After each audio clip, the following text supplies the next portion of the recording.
Professor Yunus বলেছেন যারা যারা এই যে ব্যাংক ডাকাতির সাথে জড়িত, যাদের বিরুদ্ধে সুনির্দিষ্ট অভিযোগ আছে, তাদেরকে খুব দ্রুত আইনের আওতায় আনার কথা বলেছেন।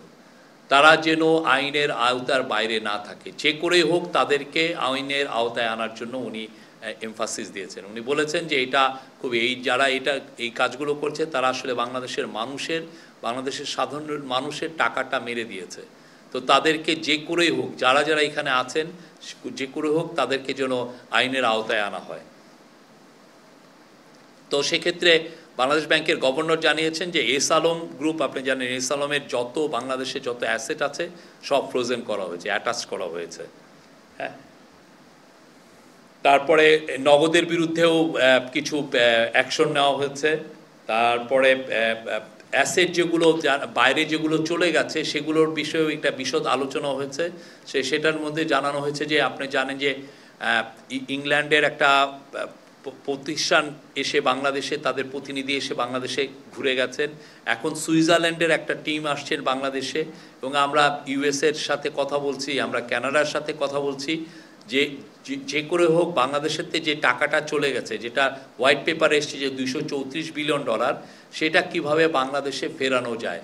এটার জন্য মূল কাজটা হচ্ছে এটাকে ট্রেলটা ধরা, যে কোন ট্রেলে গেছে, কোথায় যে টাকাটা হয়েছে, এবং এই টাকা দিয়ে কারা কারা কী অ্যাসেট করেছেন, এবং অ্যাসেট যদি আমরা লোকেট করতে পারি সেটাকে আমরা ওই দেশে যাতে ফ্রোজেন হয়ে যায় এবং এটা ইভেনচুয়ালি যাতে বাংলাদেশে ফিরিয়ে আনা হয়, সেই বিষয়ে বিশদ বর্ণনা দিয়েছিলেন সেন্ট্রাল ব্যাংকের গভর্নর।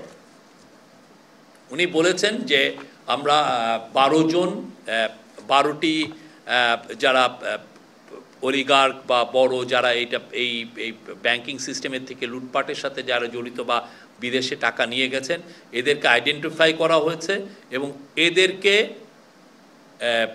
এদের বিরুদ্ধে এরা কিভাবে টাকা নিয়েছেন সেটার ট্রেলটা আমরা দেখছি, এবং সেটার জন্য আমরা বিদেশি এক্সপার্ট আমরা নিচ্ছি। আমরা দেখছি যে কিভাবে এই টাকাটা, এটার একটা ইস্টাবলিশ একটা সিস্টেম আছে কিভাবে টাকাটা আনা যায়, এবং সেটা আমরা ফলো করছি। পুরো ইন্টারন্যাশনাল যেগুলো প্রোটোকল আছে, ইন্টারন্যাশনাল নর্মস যেগুলো আছে, সেগুলো নিয়ে কাজ করি, এবং এই কাজের জন্য একটা স্পেশাল এফার্ট দেওয়া হচ্ছে। স্পেশাল টাস্কফোর্স আছে, টাস্কফোর্স কাজ করছে, BFIU কাজ করছে, বাংলাদেশ CID কাজ করছে, ন্যাশনাল বোর্ড অফ রেভিনিউ কাজ করছে, তাদের ইন্টেলিজেন্স ইউনিট আছে এটা কাজ করছে, ACC কাজ করছে।